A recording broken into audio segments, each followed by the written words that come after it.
सर्वमङ्गलमाङ्गल्ये शिवे सर्वार्थसाधिके शरण्ये त्र्यम्बके देवी नारायणी नमोस्तुते నారాయణి నమోస్తుతే. ఈనాటి ప్రసంగం సాకారం నిరాకారం ఒకే దగ్గర ఉన్నాయి. ఇదండి ప్రసంగం. ఇది సాకారమని అది నిరాకారమని వాగ్వివాదాలు సలుపుతూ మనం కాలయాపన చేస్తూ ఉంటాం. అసలు చిత్రం ఏమిటంటే రెండు అవినాభావ సంబంధంతో కలిసే ఉన్నాయి. వాటిని రెండుగా విడదీసుకోవటంలోనే మన తెలివులన్నీ ప్రదర్శిస్తూ తగవులు ఆడుకుంటున్నాం. అది ఎలాగో ఒకంత పరిశీలిద్దాం. గ్రామం ఉదాహరణమే తీసుకుందాం.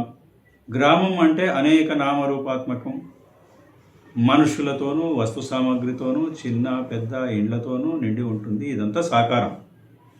కానీ ఇదంతా గ్రామంగా రూపుదిద్దుకోక ముందు ఒకనాడు పూర్తిగా ఆరుబయలే, అంటే నిరాకారమే.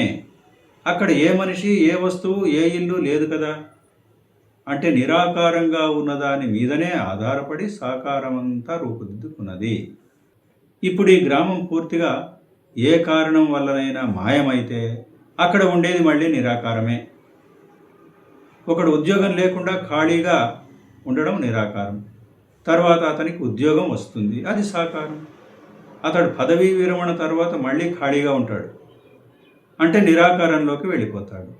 నిరభ్యంతరంగా సాకార నిరాకారాలు రెండు ఒకనియందే ప్రవర్తిస్తూ ఉండడం గమనించదగిన అంశం.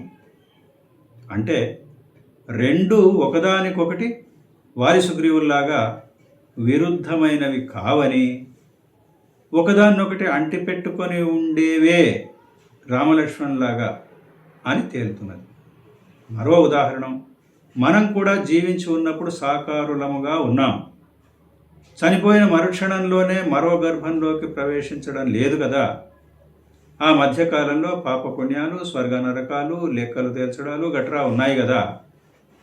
అవన్నీ ఈ భౌతిక శరీరం లేకుండానే జరుగుతాయి అన్నప్పుడు మనం కూడా అప్పుడు నిరాకారులమే. అంటే మనమే సాకారులం, మనమే నిరాకారులం అయి ఉన్నాం కదా. అలా అన్నప్పుడు దేవుడు మాత్రం కాడా? సాకార నిరాకారాలు రెండు నాణ్యానికి బొమ్మ బొరుసు లాంటివి కావా? అంటే సాకారం నిరాకారం ఒకే దగ్గర ఉన్నాయని తెలపటంలో అభ్యంతరం లేదు కదా. కాబట్టి ఆ రెండు ఒకే దగ్గర మమేకమై కలిసిపోతూ ఉన్నప్పుడు ఒకదాన్ని చేరుకుంటే రెండవ దాన్ని చేరుకోవడం కూడా సులభమే అవుతుంది. కానీ వ్యతిరేక దిశలో పోయినట్టు కాదు.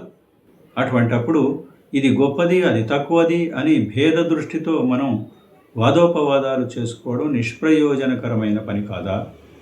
పరతత్వం అనే నాణ్యానికి సాకార నిరాకారాలు రెండు వైపులు.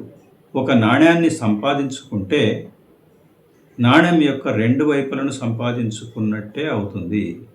కానీ ఒకవైపును మాత్రమే సంపాదించుకున్నాడు, మరోవైపును సంపాదించుకోలేదు కాబట్టి అతని సంపాదన అసమగ్రం అని చెప్పటం అసమంజసం, హాస్యాస్పదం కాదా? కాబట్టి సగుణ సాకార పరతత్వారాధన కావించే వాళ్ళు తాము చేస్తున్న సాధన సమగ్రం కాదని భావించే అవసరం లేదు. నిర్గుణ నిరాకార పరతత్వారాధకుల కంటే తాము వెనుకబడిపోతున్నామని చిన్నబుచ్చుకోవలసిన పని లేదు. రెండు పార్శ్వాలు కలిగిన నాణ్యం ఒకటే అయినప్పుడు రెండు పార్శ్వాలు ఒకే దగ్గర ఉన్నాయని భావించడంలో విప్రతిపత్తి లేదు. ఒక పార్శ్వం గొప్పది, మరో పార్శ్వం అల్పమైనది అనటం కూడా కుదరదు కదా. శుభం భూయాత్. సర్వం శ్రీరామకృష్ణార్పణమస్తు. మీ డాక్టర్ వెలుదండ సత్యనారాయణ, పరమార్థ కవి.